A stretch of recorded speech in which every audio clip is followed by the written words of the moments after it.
kabajamtoota hordoftoota maatii chaanaala Maddaawalaaboo Miidiyaa kun Maddaawalaaboo Miidiyaa irraa gama keessaniin kan geenyu oduudha jalqabarratti hanga fotootuutiin isiniif eegalla. Irreechi hora Arsadee haala nagaatiin kabajamee kan jiru kanuma wajjin wal qabatee ibsa pirezidaantii mootummaa naannoo Oromiyaa akka itti aanutti isiniif dhiyeessina. Naannoo Amaaraa magaalaa Makaana Salaamitti namoota salaataa jiranitti miidhaa irra gaggeessanii manni marii dhimmoota Islaamummaan Itoophiyaa fi naannoo Oromiyaa ibsa laatanii kan jiranidha. Trump dhimma Gaazaatii wajjin wal qabatee yaada bal'aa laatee kan jiru. Rooba cimaa dhiyeenya kana roobee jiru Naapoolii keessatti sigigna lafaa mudatee lubbuun namoota 47 darbuu isaatis dhagahamee kan jiru. Kun hanga fotootuutii fi oduulee kanneenii fi kanneen biraa harkaa kan qabnudha. Isin amma dhumaatti nu faana turan afeerraa keenya.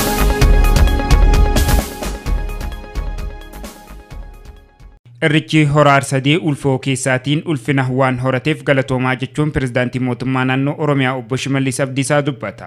Yeroon kannaa uumaati asaasa uumaatiin hoogganamee seera uumamaatiin qajeelfamee maarree dhufee maarree darbuudha jechuudhaan dubbata. Oromoon beekumsa tabboo muuxannoo jireenyaa horatee dhufee ittita beekumsaa kuufameenis dhahaa mataa isaa ijaarratee ilaalcha addunyaawaa kan ofii isaa horatee waaqa yeroo maarree fidee maarree darbu dukkana gannaa hulluqee booqaa birraatiin galateeffata. Galateeffannaan kun isiniif duudhaa fi aadaa isaatiin kanan baatu baatee hooddatee bara haaraatiin milkii fi qajeelfama wayyooma lallabatee heeraa fi seeraan buluu kan dhufe saba wayyaadha jechuudhaan dubbata.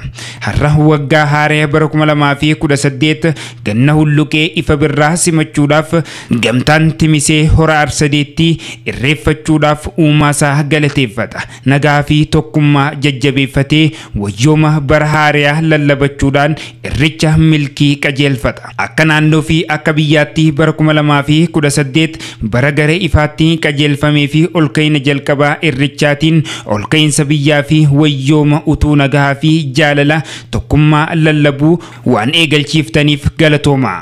Kabajamtoota uummattoota keenya irreechi seeraa fi seenaa qabaachuun duudhaa fi safuu masakamuun maatii dinqii fi gosa booraatiin saba malkaatti miiliyoonota wajjin irreeffachuun dhugoonfamuudhaan Oromoon aadaa argatee ayyaantummaasaa mul'isa.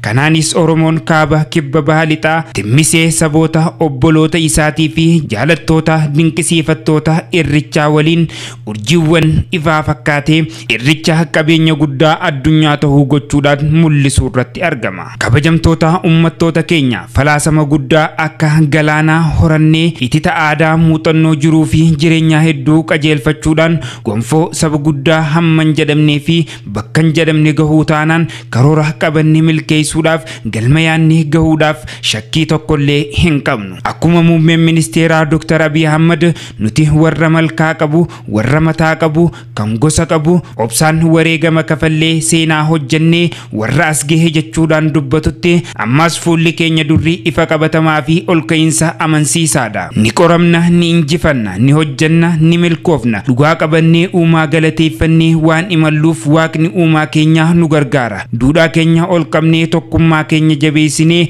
galma akeeknee Oromiyaa ijaaruuf Itoophiyaa utubuuf gaanfa Afrikaa tasgabbeessuuf irraa humni nu ittisuu danda'u hin jiru. Imalli keenya haqaan masakamee qabsoon keenya injifannoon masakamee galmi keenya waloodhaan cichama. Waaqni keenyaas irreeffannee akka of kollee akka wayyoomnu taasisa.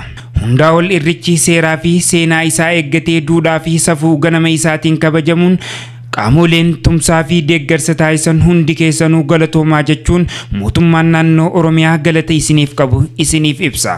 Bulchiinsi magaalaa Bishooftuu fi jiraattonni qaamonni nageenyaa keessummoota simachuu fi nageenya naannichaa tiksuun jaalala dhugaa gammachuu dabalatee walumaa galatti galatoomaa jenna. Abbootiin gadaa fi haadholeen siinqee ulfooma irrichaa ulfina isaaf qajeelfama sirna irrichaa kennu milkaa'ina hunda keenya boonsa jechuudhaan kunis galata guddaa fi kabaja guddaa qabdan jechuudhaan dheera. Dargaggeessi seera gadaa qajeelfamtoonni duudhaa ganamaa masakamee milkaa'ina milkaa'ina argisiisan hundi keessanuu galanni keenya guddaa. Hayyoottiin beekumsaa fi ogummaa qaban osoo hin qusatiin ganamaaf galgala duudhaa isaa ol kaasuuf hojjetanis galatooma. Miidiyaan biyya keessaa fi biyya alaa martinuu kanneen sagalee irrichaa taatan, kanneen suuraa fi sagaleen deeggartanii seenaa dhugaa raggaasistan waloodhaan galatooma. Diinagdee biyyaa kanneen argisiistan galatooma. Mootummaan naannoo Oromiyaa irrichi dhugeeffannaa Oromoo duudhaa aadaa ganamaa wal harkaa fuudhamee dhalootaan as gahe sirna jabaa tahuu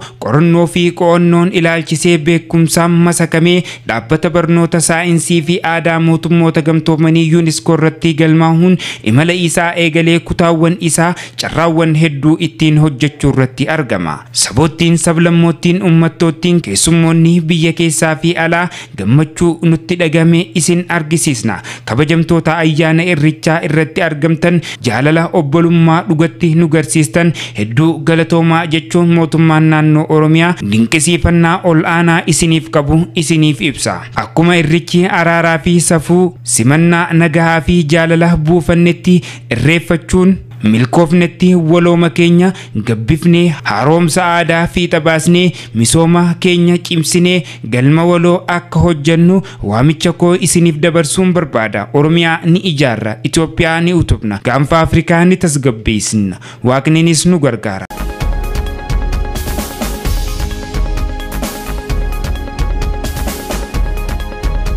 naannoo Amaaraa godina Walloo Kibbaatti magaalaa Makaana Salaamitti masjida Nuuritti yeroo salaata ishaa'ii qaamolee hidhatanii masjida seenuudhaan imaama masjidaa fi itti aanaa walitti qabaa majlisaa magaalaa Makaana Salaam kan ta'e Sheek Jamaal Kamaal koree majlisaa fi kaadhimamtoota tajaajiltoota masjidaa haala suukanneessaa ta'aniin ajjeesuun isaanii majlisni naannoo Amaaraa mirkaneessee jira.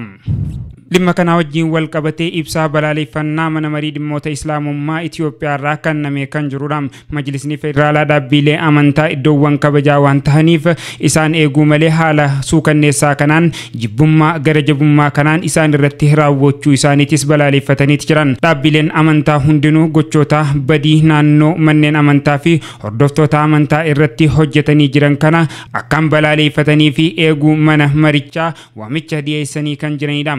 Kana malees ummanni muslimaa bakka jiru hundatti gocha badii dhaabbilee amantaa fi hordoftoota amantaa irratti yeroodhaa gara yerootti adeemsifamaa jiru kana mootummaan tarkaanfii itti fudhachuu akka qabus manni marii dhimmoota Islaamummaa Itoophiyaa beeksisee kan jirudha. Manni marii dhimmoota Islaamummaa naannoo Oromiyaa biyya keenya biyya hawaasni hundi aadaalee duudhaalee gaarii ta'een kan beekamuu fi kabaja jaalalaa fi ulfinaan wajjin jiraatu seenaa waloo kan waliin qabuu fi wal hubatee tarkaanfachuudhaan kan beekamu haa ta'u malee qaamonni amantaa fi siyaasaa garagaraa doo godhachuudhaan nageenya hawaasichaa booreessuuf carraaqu bakka bakkatti yeroo garagaraa ni mul'ata. Qaamni mooxatti masjida gubee naannawee irratti sirbaa ture hawaasni muslimaa buqqisuudhaaf ajjeesuu irraa of booda hin qusanne harka isaa dhiiga biraatiin hawaasa salaatatti masjida walitti qabame irratti dhukaasa banuudhaan badii balleessuu isaatis eeranii kan jiran. Naannoo Amaaraa kibba Walloo magaalaa Makaana Salaamatti masjida Nuuritti gaafa 23 baatii takka 2018 halkan saatii ishaa'itti imaamottoota kaadhimamtoota masjidaa fi hooggantoota amantaa Islaamaa ajjechaa irratti raawwachuu gadi guddaan akka itti dhagahame eeranii kan jiran. Masjidni iddoo ibaadaa fi tasgabbii akkasumas iddoo nagahaa fi nageenyi ittiin barbaadamu beekumsa malee jeequmsaa fi walitti bu'iinsaaf bakka dhimma hin baanne ta'uudhaas eeranii kan jiran. Kana irrattis ibsa keenya ifaan dabarsuun dirqama keenya jechuudhaanis dubbatanii kan jiran. Kan waggoota darbe keessatti jibbiinsa Islaamummaa irratti ijaarame siyaasa fayyadamuudhaan jibba amantaa oofuu tattaaffachaa jiru irrattis xiyyeeffannaa fi balaaleffannaan akka irratti fudhatamu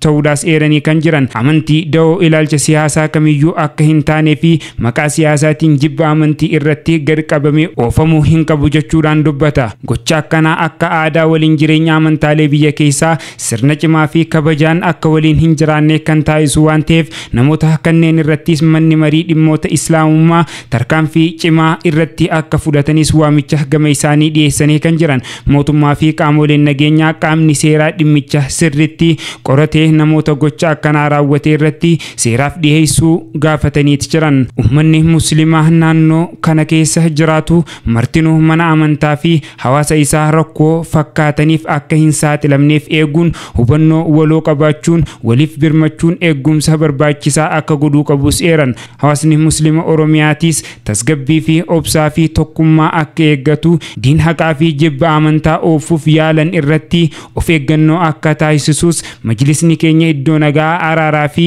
wal hubannoo ta'ee akka beekamu eegumsi barbaachisaa akka taasisu eeranii kan jiran. Dhuma irratti obboloota keenya lubbuun isaanii darbee Rabbiin ajrii shahadaa haa kennuuf maatii fi hawaasa musliimaa obsaa fi jajjabina qalbii Rabbi isiniif haa kennu. Dhuma irrattis Rabbiin biyya keenya hawaasa keenya mara haa tiksu dhiiga hawaasa keenya musliimaa mara bakka jirutti harka badii irraa Rabbi nu haa eegu jechuudhaan manni marii dhimmoota islaamummaa Itoophiyaa fi naannoo Oromiyaa eeraniiti jiran. Irreechi hora Finfinneetti kabajamee ture guyyaa har'aa hora Arsadeetti goolabamee kan jiru. Golabbii isaa irrattis keessummoonni biyya keessaa biyya alaa dargaggeeyyan dubartoonni kanneen garaagaraa irratti argamaniiti jiran. Abbaan gadaa goobanaa hoolaa fi hooggantuun biiroo aadaa fi turizimii naannoo Oromiyaa kabaja ayyaana irreechaa baranaa irratti nagahaan xumuruu isaaniitiif gammachuu isaanitti dhagahame ibsan. Irreechi bara kanaa akkaataa duudhaa irreechaa eeggatee milkaa'inaan xumuramuudhaaf abbaan gadaa Tuulamaa goobanaa hoolaa gammachuu isatti dhagahame eeranii kan jiran. Jilli guddaan Oromoo har'a hora Arsadeetti gaggeeffame milkaa'inaan xumuramuu abbaan gadaa Tuulamaa goobanaa hoolaa eeranii kan jiran. Sabaa fi sablammoota biyyattii hirmaachisuudhaan haala miidhagaa fi hawwataadhaan irreechi kabajamee kan jiru. Irreechi aadaa waan ta'eef uummata Oromoo biratti amantaa, siyaasaa fi kutaan osoo wal hin qoodin tokkummaadhaan gammachuudhaan kabajuu isaaniitiif gammachuu guddaa isaanitti dhagahame eeranii kan jiran. Irreechi bara kanaatis kan adda isa godhu keessummoonni biyya keessaa biyya alaa kanneen garaagaraatis saganticha irratti hirmaatanii kan jiranidha. Keessumattuu saba sablammoota uummattoota Itoophiyaa kanneen iddoowwan garaagaraa irratti hirmaachuudhaan irreecha baranaa kana haala addaa ta'een kabajamee kan jirudha. Irreechi kunis kan adda isa godhu inni bira ammoo yeroo bareedduu Oromiyaa ittiin filamte ta'uudhaas eeramaa kan jiru. Irreecha hora Arsadee kanatti abbootiin gadaa kan baranaa nagahaan dabarsinee kan bara dhufuutiin nu haa ga'u jecha irreecha kanaas eebbaan goolabanii kan jiranidha. Hawaasni iddichatti argame tokko akka dubbatanitti irreechi saba tokko qofa osoo hin tahin tokkummaa saboota sablammoota uummattoota biyyattii ni jabeessa jechuudhaan dubbatanii kan jiranidha. Irreechi baranaa kunis gammachuu guddaan kan ittiin dhagahame ta'uudhaas hirmaattonni ayyaanicha irratti argamanis eeranii kan jiranidha.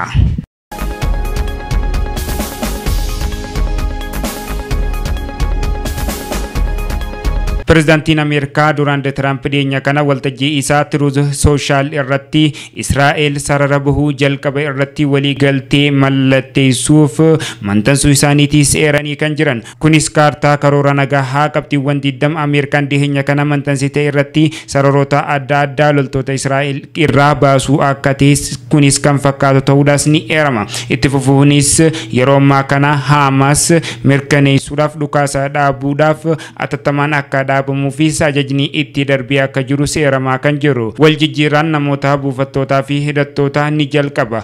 Bahuun loltoota marsaa itti aanutti haalli ni uumama jechuudhaanis barreessaan kun eeraa kan jiran. Karoorri nagaa kunis daangaa kaartaa White House mantansee irratti kan mul'atu yommuu ta'u kunis harka keessaa qabaachuun mala kan jedhus eeramaa kan jiru. Waraanni jalqabaa bahuun kunis Gaazaa gara parsantaa 50 akka dhufan taasisuudhaafis hayyoonni tokko dubbachaa kan jiran. Haa ta'u malee waa'een humnoota ishii Gaazaa keessaa bahuu kana irratti Israa'el irratti amantii tokkolleen akka hin jirre eeramaa kan jiru. Akkaataa yaadichaatti gareewwan marii Israa'elii fi Hamas bakka bu'uudhaan marii alkallattii gara Masriitti akka deemuudhaaf qophaa'es eeramaa kan jirudha. Pirezidaantiin Israa'el karoora nagaa hojiirra oolchuudhaaf deeggarsa guutuu nan kenna jechuudhaan eeraa kan jiru. Pirezidaantiin Israak Hazard haleelliin Hamas onkola onkololeessa 7 bara 2023 erga raawwattee amma waggaa 2 kan geessee jirtu waggaa ta'u ummanni Israa'el abdii nagaa fi tasgabbii fi namoota booji'ame hiikkachiisuu akka qabanis eeramaa kan jiru. Pirezidaantiin Israa'el barreeffama X irratti qoodeen pirezidaantiin Ameerikaa Donald Trump karoora qabatee jijjiiruudhaaf abdii dhugaa kan nu akka qabu kunis tasgabbii biyyattii irratti waloonni hojjanna jechuudhaan eeraa kan jiru. Itti dabaluunis karoora kana hojiirra oolchuudhaaf namoota booji'ame hunda deebisuudhaafis kana murteen isaa isa jalqabaa akka ta'es Naataniyaal kan deeggaramu ta'uudhaas eeranii kan jiranidha. Misri marii nagaa Hamaasii fi Israa'el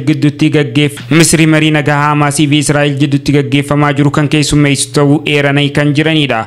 Wiixata dhufu Masri alkallattiidhaan marii bakka bu'oota Israa'elii fi Hamaas gidduutti gaggeeffamu keessummeessuudhaaf akka qophii gootu ta'uudhaas ministeerri dhimma alaa Masrii eeranii kan jiranidha. Gareen waliin mari'atan kunis dhimmoota namoota Hamaas Israa'el jala butamanii jiranii fi lammiilee Filistiin mana hidhaa keessa jiran kan wal jijjiiran ta'uudhaas maricha kana irratti eeranii kan jiran. Abdiin jiru karaa nagahaatiin waraanichi hiikamuu akka qabu fi karoorri Tiraamp dhiyeesse irrattis jajjabeessaa ta'us Misrii kan deeggartu ta'uudhaas eeramaa kan jiru. Akka michuun BBC CBC'n gabaasetti gareewwan marii kana baha giddu galeessaa ergama addaa USA kan ta'e Steve Witkoff fi intala Trump kan fuudhe Jared Kushner Misri garichatti makamuudha jechuudhaanis eeranii kan jiranidha. Kanuma wajjin wal qabatee hiriirri guddaan biyyattii keessatti hanga guyyaa har'aatis haala adda ta'een itti fufee akka jirus beekamee kan jirudha. Balaa rooba cimaa dhiyeenya kana mudateen sigiggii lafaa mudachaa jiru lubbuun namoota hedduu darbuun isaa dhagahame. Rooba cimaa torban kana keessatti magaalaa Naapoolii bahaa fi kaaba bahaa irratti midhaawwan gurguddaa gaggeessaa jiraachuun dhagahame. Roobni sunis sababicha lafa danqaa jiruun sigigni lafaa haala saffisaan magaalattii keessatti darbaa jiraachuun lubbuun namoota hedduu galaafachuun dhagahame.